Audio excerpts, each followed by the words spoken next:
Bonjour et bienvenue dans J'aime l'écho, l'émission qui donne la parole aux chefs d'entreprise. Dan Bétage, bonjour. Bonjour Nicolas. Bienvenue. Vous avez fondé Ideal Audition. Vous êtes audioprothésiste.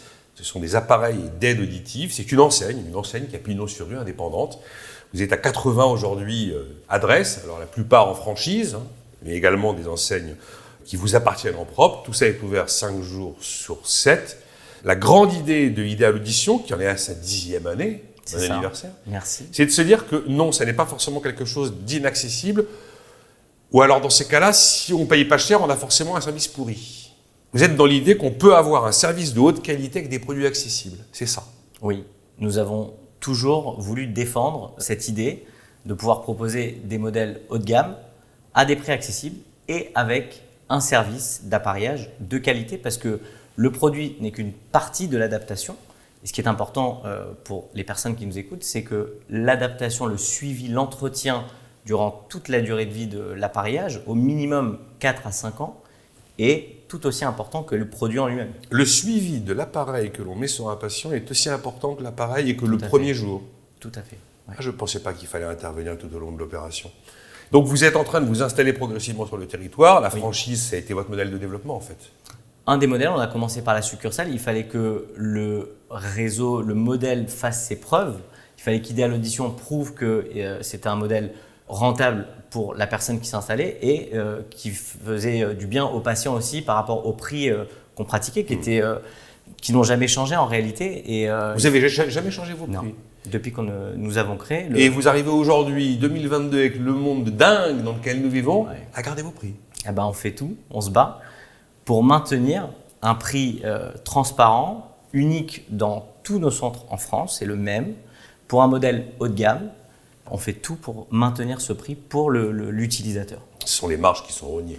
C'est les marges qu'on rogne, notamment avec, on sait que tout augmente au niveau de l'énergie, au niveau des installations, simplement. Oui, parce que vous avez des enseignes physiques, donc il faut payer l'intégralité des factures que suppose une implantation physique. C'est juste une montagne, quoi. Voilà, donc on essaye quand même d'avoir des partenaires qui nous aident à nous installer et qui nous maintiennent à peu près les prix, même si les matériaux augmentent. Mais notre objectif, c'est que le patient ne paye pas plus cher son aide auditive haut de gamme. Je précise bien haut de gamme parce qu'aujourd'hui, il y a le 100% santé. Et le 100% santé a été une très belle avancée. Alors justement, j'ai du mal à faire ma religion sur le 100% santé. Ça a été un choix aussi d'être sur le marché de l'audition et que le marché de l'audition. Vous n'avez pas voulu mélanger les genres. Alors, nous, Ideal Audition, ça a été un choix de se dire que nous proposons uniquement un service d'adaptation auditive, de correction et de protection auditive. Alors, le 100% santé, c'est pas si vieux que ça, le reste à charge zéro. Vous êtes exactement l'un des marchés concernés par ce choix politique. C'était un choix politique. Vous dites que ça a été une bonne chose. Pourtant, les détracteurs disaient il y aura les produits pourris pour ceux qui ne payent rien et les produits haut de gamme pour ceux qui peuvent bourse délier. C'est important de rectifier aussi la vérité sur ce sujet. Les modèles proposés chez tous les audioprothésistes en France, toutes enseignes confondues, en 100% santé, sont des modèles très corrects. Très corrects. Très corrects. Alors qui ne bénéficient pas de toutes les fonctionnalités de traitement de signal ou des options qu'il pourrait y avoir comme l'intelligence artificielle sur des modèles plus haut de gamme. Vous allez me dire ça parce que ça me fascine. Oui. Mais en tout cas, pour entendre, c'est ce qu'on cherche, c'est que le plus grand nombre de personnes en France qui aient besoin de se faire équiper puissent entendre correctement. Ces modèles 100% santé, chez tous nos confrères, apportent une réelle satisfaction et bénéficient aussi, et j'insiste là-dessus, d'un suivi, d'un entretien pendant toute leur durée de vie. Donc le 100% santé permet d'avoir un bon produit et d'améliorer le traitement des problèmes auditifs. Oui. En réalité, en France, Dan, le prix n'est plus un frein. Le prix est beaucoup moins un frein. C'est fondamental. Maintenant, si on prend des personnes, et de plus en plus, nous avons des personnes qui sont en activité, qui ressentent une gêne auditive, et qui, pour eux, vont avoir besoin d'une technologie, d'un traitement de signal un peu plus évolué. Est-ce qu'on passe à l'acte facilement pour se faire... C'est quand même un moment particulier de se dire, je passe du monde où je n'avais rien. Moi, là, je commence à me dire qu'il me faudra des lunettes bientôt. Je freine. Et j'imagine que c'est pas... Enfin, pour lire de près, j'entends. Et ça doit être pareil pour les problèmes auditifs. On n'a pas envie d'avoir le petit appareil derrière l'oreille. C'est le deuxième frein. C'est le frein psychologique. Ouais. C'est de se dire, signe de vieillesse. C'est vrai que ça arrive souvent avec l'âge, mais ça arrive de plus en plus tôt. Donc, est-ce qu'on est âgé quand on a 55 ans, qu'on est encore en activité, même quand on en a 60, 70? Aujourd'hui, nous, on voit arriver des patients extrêmement en forme, des jeunes seniors, qui ont juste ce petit manque auditif, cette petite déficience, et qu'on peut corriger de façon très naturelle. Ça arrive de plus en plus tôt? Ça arrive de plus en plus tôt. Et comment se fait-il?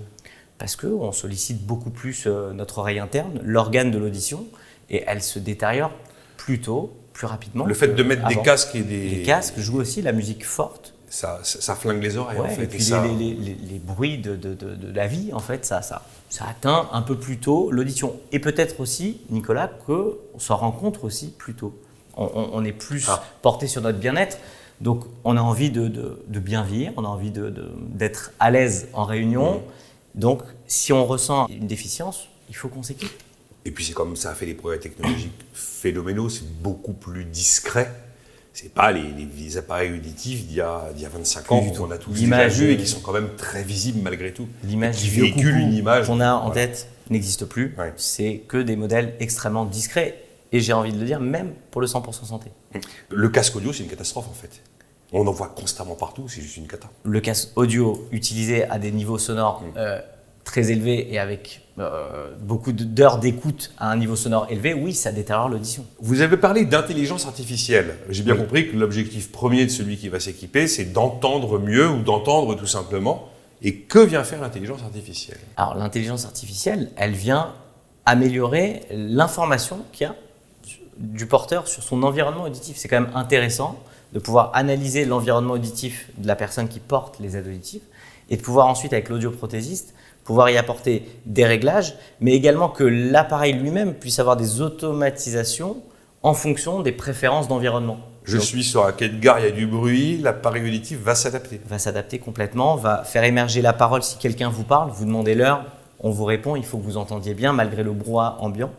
L'intelligence artificielle aide beaucoup. On a aussi des appareils avec des détecteurs de chute, ça peut être intéressant pour des personnes avec un petit peu moins de mobilité. Donc ça prévient l'entourage d'une chute éventuelle. Donc on a des solutions, on a des applications aujourd'hui qui fonctionnent avec le smartphone. L'aide auditive d'aujourd'hui est connectée au téléphone. Ah oui, évidemment. Ouais. Bon, est-ce que vous êtes confiant pour 2023? Vous allez me dire, qu'est-ce que vous voulez que je vous dise 2023? On n'a jamais eu autant d'incertitudes que je préfère ne pas vous répondre. C'est vrai que c'est d'actualité de se poser plein de questions aujourd'hui. On a envie d'être quand même très confiant. Ça fait 10 ans qu'on a créé ce projet avec beaucoup de cœur. Moi, c'est mon métier. 10 ans, c'est vraiment la journée. Je dois reconnaître que bon, là, le business model est validé au bout de 10 ans. Il est validé. Maintenant, voilà, il y a le coût des installations qui augmente. C'est une réalité. Et nous, notre volonté de ne pas augmenter nos prix pour les patients sur les modèles haut de gamme. Bon, vous avez créé une IA Academy. Oui, tout à fait. En fait, notre réseau est certifié AFNOR. Donc, c'est-à-dire qu'on s'impose à nous-mêmes et l'organisme nous impose aussi des règles de suivi d'entretien pour les patients.